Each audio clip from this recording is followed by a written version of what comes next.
Hello and welcome back into another edition of Jacket Sports Weekly. I'm Riley Holsinger. I'm joined alongside by the doctor, Caleb Yager over here. Caleb, some big news happening this past weekend. The President's Athletic Conference ended up announcing that it changed its playoff format for this upcoming season. And the thing is, even though all of these teams are making it into the President's Athletic Conference postseason tournament, the way that the standings work, it's really going to be important. The most important factor is who's going to have home court advantage and who's going to play on the road.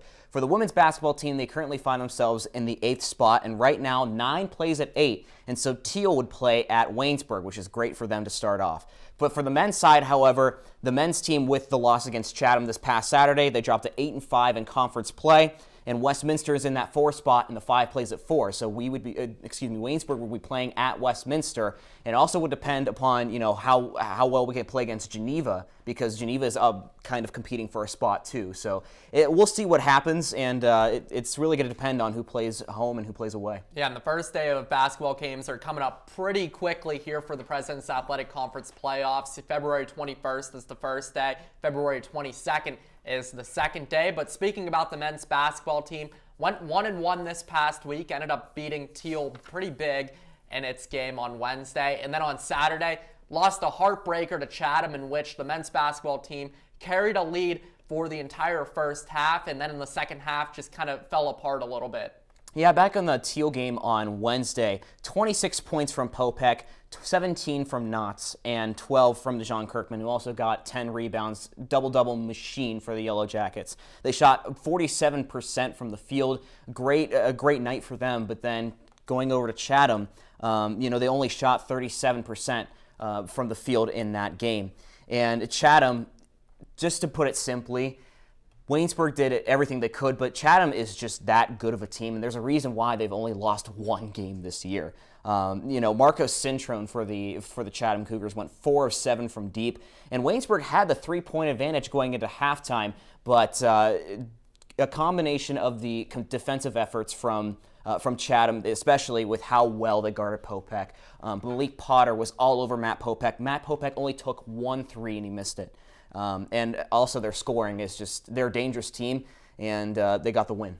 Took all the words right out of my mouth right there, Caleb. Malik Potter had an incredible game guarding Matt Popek, and I was about to say how uncharacteristic it is for Matt Popek to only shoot 1 3-pointer in the game, and that was partly due to Potter's defense on him. Jansen Knotts had another pretty good week. He's been coming on strong as of late over the past couple of weeks.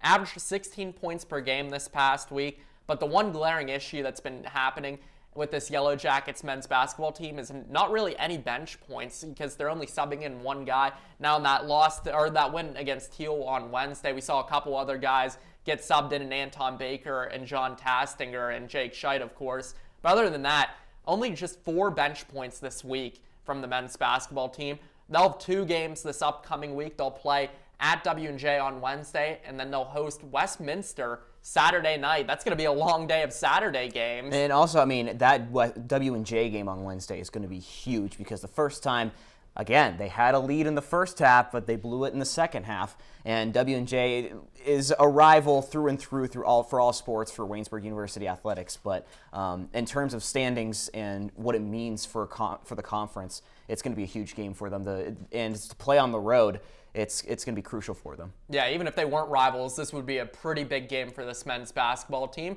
But flipping over to the other side, we have the women's basketball team.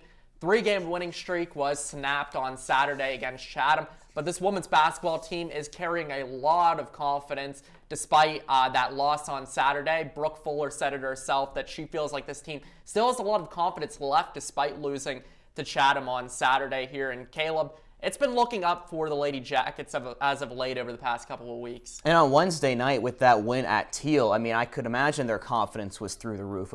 First of all, you got 3 wins in a row, but second of all, the scoring was absolutely fantastic. Wolf and Castro combined for 24, they each had 17 and 17. I couldn't necessarily do the math in my head. But Avery Robinson, 14 points. Brooke Fuller, 12 points, contributed 7 rebounds as well. And then against Chatham, Brooke Fuller was the leading scorer again with 15 points, but also Madison Dayton contributing 11. Those 2 power forwards really been a key core for the Yellow Jackets this year. Yeah, the 2 players to score over 10 points in that Chatham game right there. Just Waynesburg struggled shooting the ball offensively. Waynesburg, those were the only two players, or Madison Dayton was the only player, to shoot over 33% in that game. So definitely not a great offensive showcase in that game on Saturday. But the Lady Jackets will also play 2 games this upcoming week at W&J on Wednesday and then hosting Westminster here on Saturday, just like the men's basketball team. And then speaking of the other Waynesburg winter sports team here, the Waynesburg wrestling team also competes on Saturday here at the Rudy Marisa Fieldhouse. I mentioned it's going to be a busy Saturday, and Caleb, will the wrestling tournament for PACs will have both basketball doubleheaders later that night too. And for the wrestling team, just been an up and down season for them. 2-12 overall, and they lost both conference matches against Teal and W&J. And going into that tournament, those are the 2 teams that are going to really battle it out, and either one of them could win.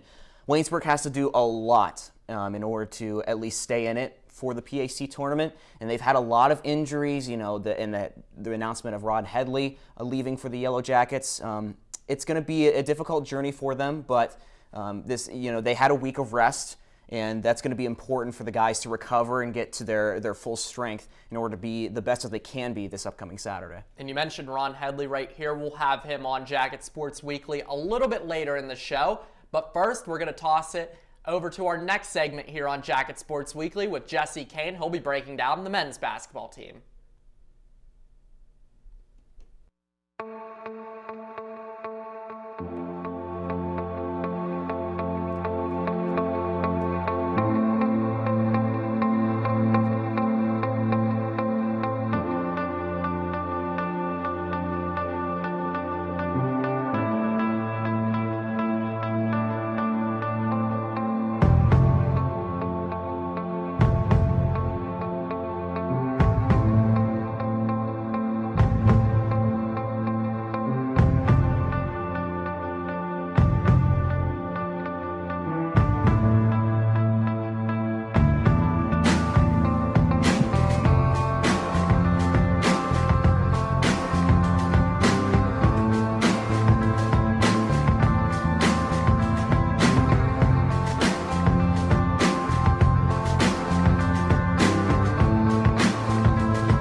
Welcome back to Jacket Sports Weekly on WCTV, and here to talk about the men's basketball team is our analyst, Jesse Kane. Jesse, thank you very much for joining us.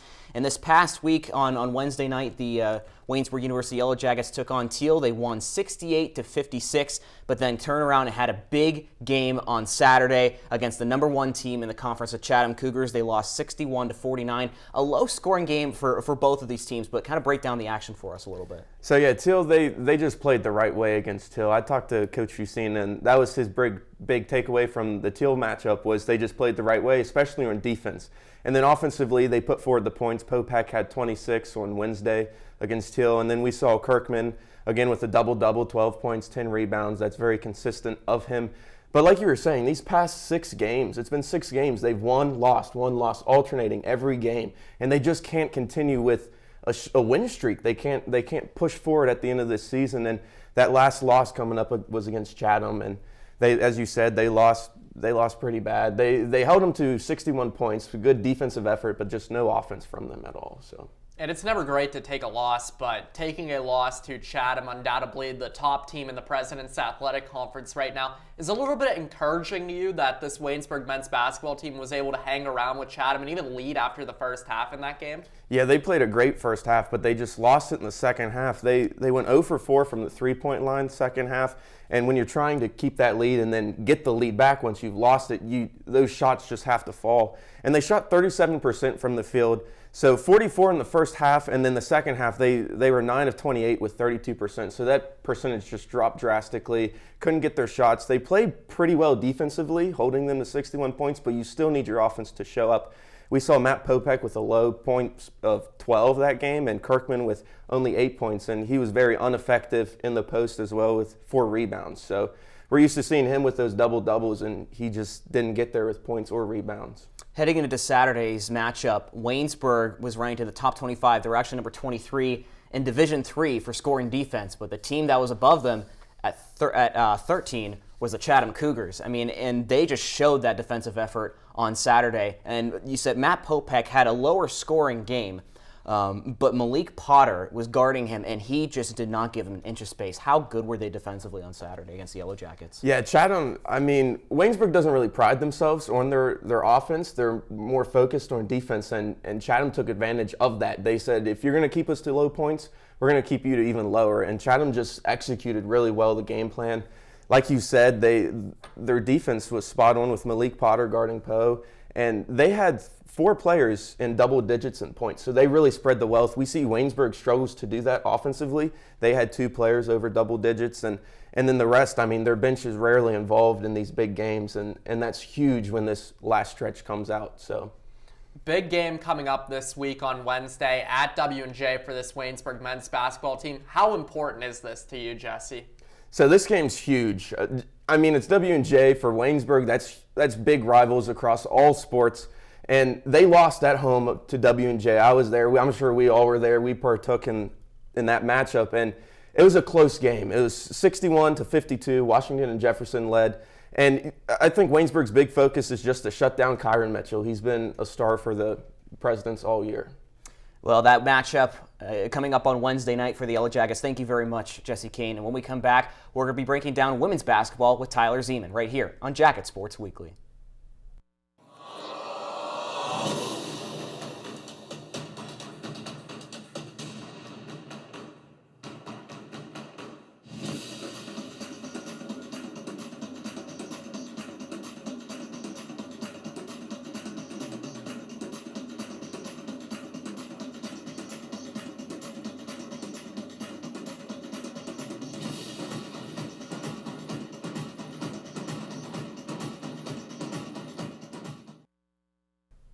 The Waynesburg women's basketball team recently took on the Chatham Cougars and the Teal Tomcats this past week. They were on a 3-game win streak, but with that loss on Saturday to Chatham, it broke their 3-game win streak. But here to break it all down for us is our basketball analyst, Tyler Zeman. And Tyler, this past week, like I said, Waynesburg was on a 3-game win streak. Even with the loss to Saturday against Chatham, 63-52, it seems like they're in a good place. Yeah, I think I think everything that could have gone right for this women's basketball team has gone right in those last 3 games. And the game on Saturday, it was just a tough loss to Chatham. They played Chatham pretty close, and as we know, Chatham's a very good team in the PAC this year. And I think obviously it's a loss. You don't like taking losses, but I think the way in which the game went about, I think the women should be proud of how close it kind of came down to at the end. And the Lady Jackets just ripped off a 3-game winning streak, which is very good for them because all season they've been struggling. They only have 4 wins on the year, even after the 3-game winning streak. So they have to have a lot of confidence after that, right, Tyler? Yeah, I think you should have a lot of confidence after that. You won 3 games against teams that are right around you in the standings, which is what you want if you're head coach Sam Jones. You need your team to be competitive in those games, especially coming towards the end of the season. And I think, like I said, they lost on Saturday, but it was a close loss against a very good Chatham team. So I think that really only kind of develops the confidence even further. And one of the toughest things for this women's basketball team this season has been playing a complete game. I think if they would have just played a complete game on Saturday, they probably would have won this game. They just were outscored in the first quarter, 20-9, and then in the fourth quarter kept Chatham to only 11 points, but they could only put 5 up themselves, and that's really the difference right there. They outscored Chatham in the second and third quarter, and if they would have just came out strong and then closed the game offensively in a better way than what they did, they could have been in with a shot to win this game.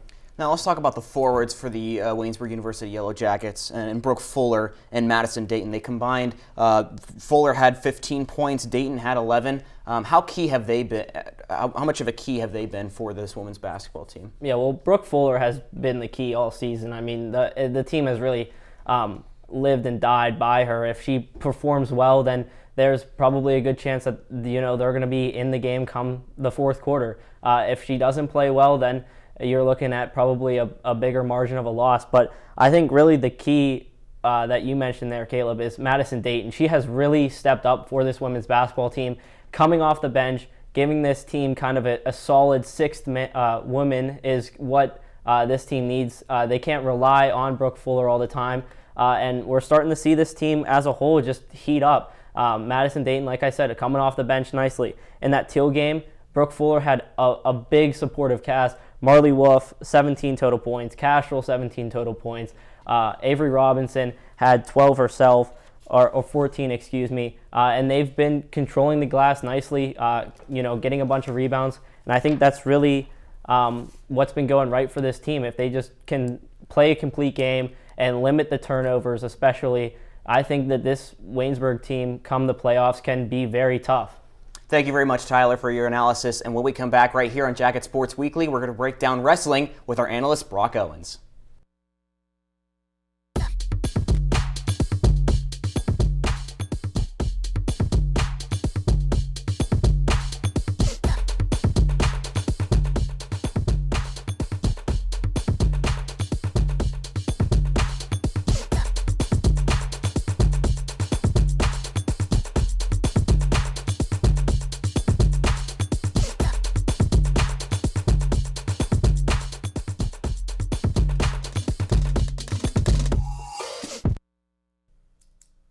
The first time that the President's Athletic Conference Wrestling Tournament will be happening here in 2 years, as last year the season ended up getting canceled for every team, and then a couple years ago was the last time that the tournament was held back at W&J. Here to break down the wrestling team, wrestling analyst Brock Owens. Brock, it might be a little bit of a tough task here for the Yellow Jackets to do so, but what would Waynesburg need to do if they want to walk away with the President's Athletic Conference Championship? Well, they got to do a couple things, I would say, Riley. And one of them is Rocky McGeary has to be dominant. He has to go out, he has to get some bonus point victories, some pins, and wins of that nature, win the PAC championship. That's a good starting point, in my opinion. Luke Levandway should be back. I'm pretty sure he'll be back for this PAC championship. So he has a shot to maybe make some noise and get himself maybe a finals match or something, and that would really help Waynesburg as well. And then some of the other guys that maybe will be coming back, and guys like Seth Evans, who have been pretty impressive all year, have to be able to push themselves into a higher spot of the tournament than they're probably predicted to be as well. Because this team, they don't have as much depth as we've discussed thoroughly this year. So the guys that they do have, they have to be able to go out and perform. How important has this week been and will be going into the Saturday's showcase with this rest that they've had? I think pretty important because for a couple of reasons. Number one, it gives the wrestlers a chance to both rest up their body for the ones that are healthy while continuing to get in slightly better condition, just fine-tuning your body so that you can be the best you once this PAC championship rolls around. Plus, they're going to be getting some guys back. Last week when I talked to Coach Headlee, Luke Levandway was back in the room. Even the likes of Dylan Winters was back in the room. So we'll see who's all back for this PAC championship for Waynesburg. But if they get a good chunk of their guys back, then they might be able to make a run. So Washington, Jefferson, Teal, and Waynesburg, the three teams in the President's Athletic Conference here for wrestling. Brock, if you had to make a prediction on who will win the PAC championship, who are you taking? Oh, that's tough. That's tough. There's usually one or two teams that are definitely standouts, and a lot of the time, historically, that's been W&J and Waynesburg. But this year, Teal is up there, and I wouldn't be surprised if Teal wins. And right now, if I have to make a prediction, I might go with Teal, honestly. They would be a little bit of a surprise pick. I think a lot of people would go with W&J, but Teal is definitely up there with them. And I'm going to take Teal right now. Now, this Waynesburg team obviously kind of not performing up to expectations and kind of a down year for them.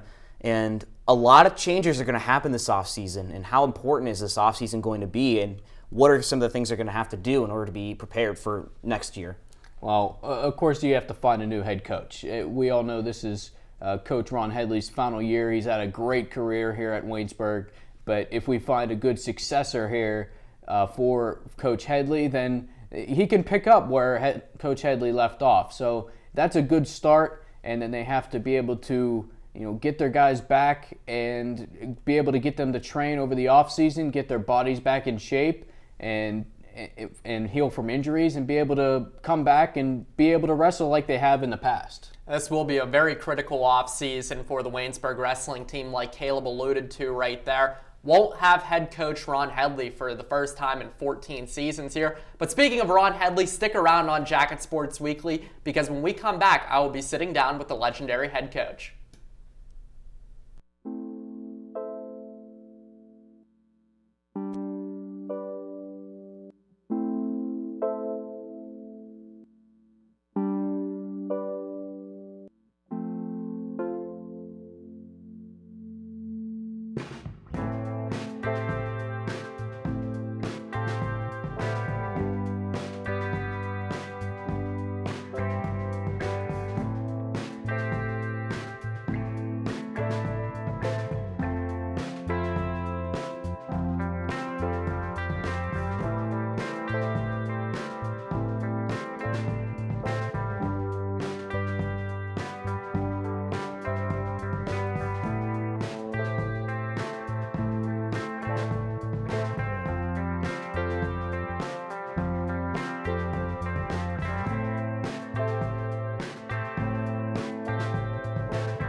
Welcome back. I'm Riley Holsinger, joined alongside by Waynesburg head wrestling coach Ron Headlee. Coach, thank you so much for joining me here. Always a pleasure, Riley. I enjoy talking with you, and anything we can do for Waynesburg University Comm Department. You guys do a great job here. And it's the first President's Athletic Conference tournament back for you guys in a couple seasons here. Just how great is it to be back in wrestling in this tournament? Yeah, it's I'm looking forward to it, just being back home, and it's always exciting. The Pac tournament, you never know. Everybody gets gears up for that a little bit more, I think, and you never know what the other team's going to bring, so it's always an exciting time. And earlier this season, you ended up announcing that you're going to be retiring at the end of the season here. So how nice is it kind of almost cap off your season with an event here at home? Now you still have regionals and nationals hopefully coming up soon here, but at least you get to have the PAC tournament back at home here in Waynesburg. Yeah, it is. It's nice that, having it home for the last event from here, and hopefully we're going to have some alumni guys coming back. So looking forward to just seeing some guys that, won some titles here at Waynesburg, and those meant a lot to me as a coach here. So having them in the gym and just with our guys, it's been a tough year, but I'm just looking forward to them giving us our best on Saturday. And you've spent a very lengthy career in coaching, not only here at Waynesburg University, also spent some time at Waynesburg Central, Jefferson Morgan. What ultimately got you into coaching? That's probably one of the main reasons I went to school. I wrestled, and then right afterwards, I graduated, and my old junior high coach asked if I wanted to be a part of it. And after that, I just really loved the coaching part, and I get so much more enjoyment out of watching guys accomplish their goals and coaching than I ever did as an athlete myself. And it's just something I've enjoyed even at the high school level, just coaching different sports and just working I just think you get to know the students a little bit better, and just that relationship means a lot. Not just the wins, losses, the competitions, but just getting to see them in different lights, and those things mean a lot to me. And how tough do you think that is going to be for you to walk away from at the end of the season?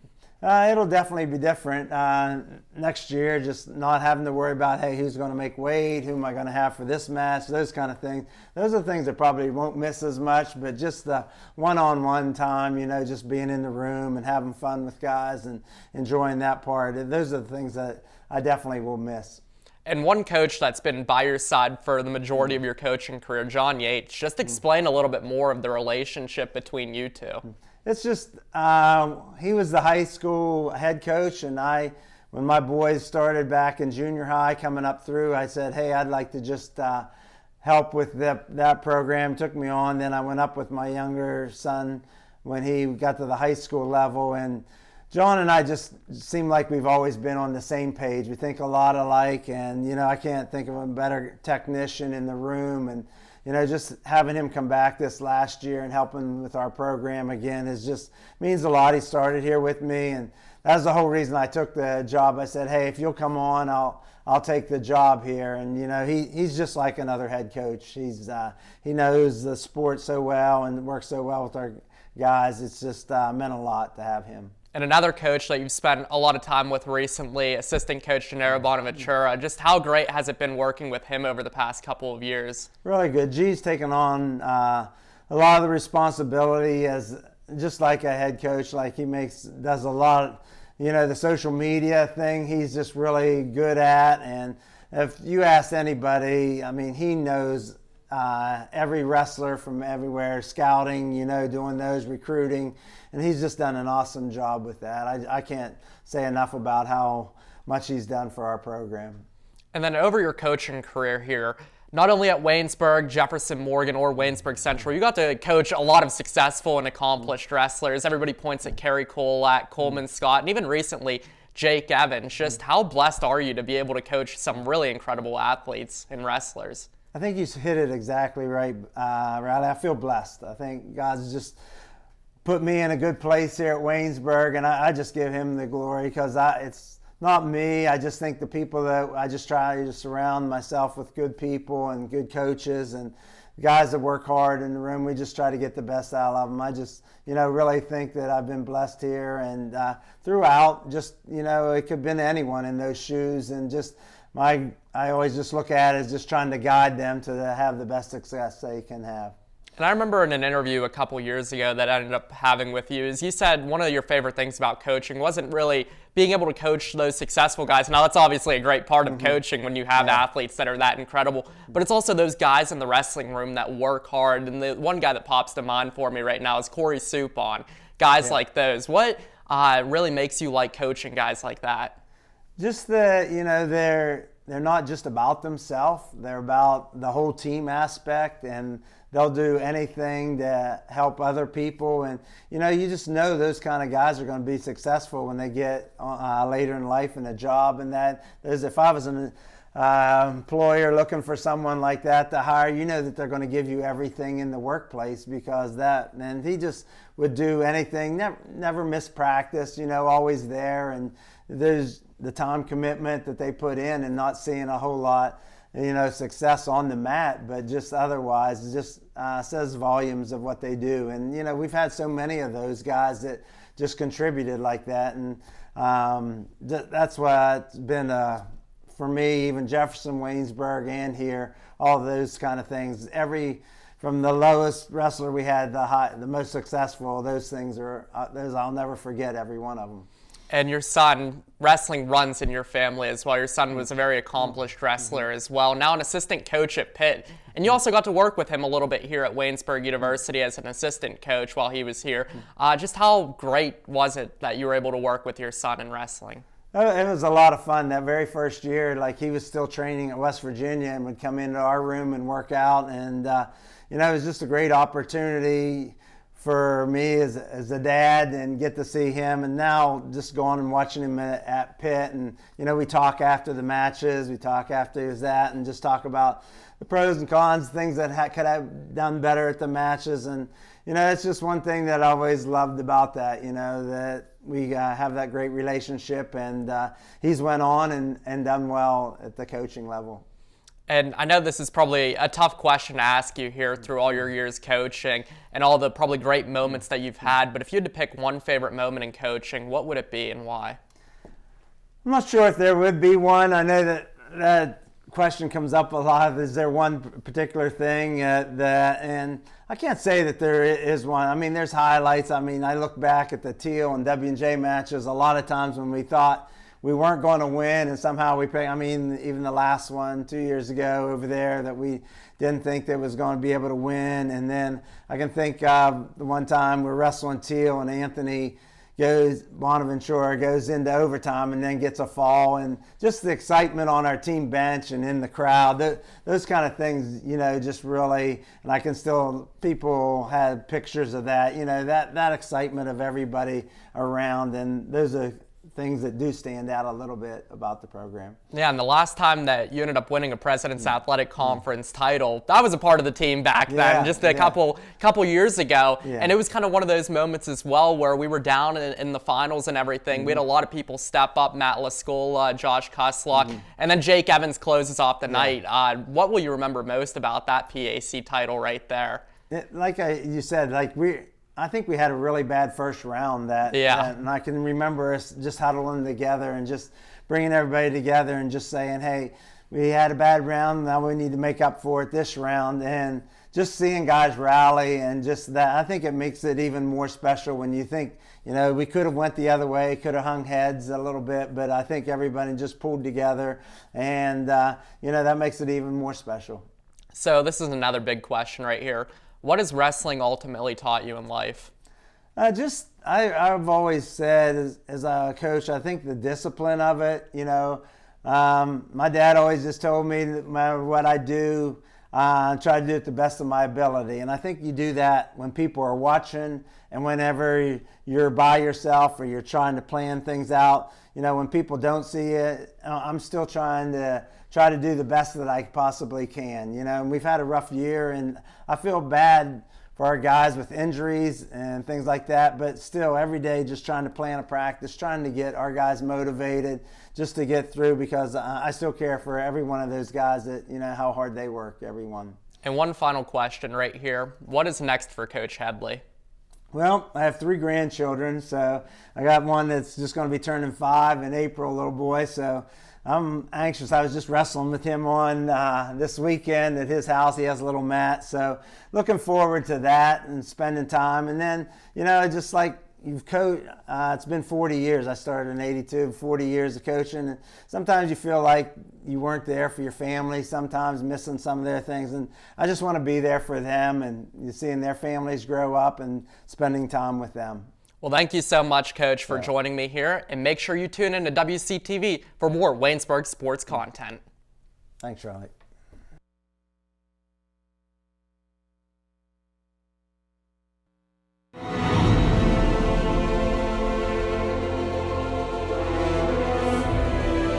This has been a production of Waynesburg Community Television.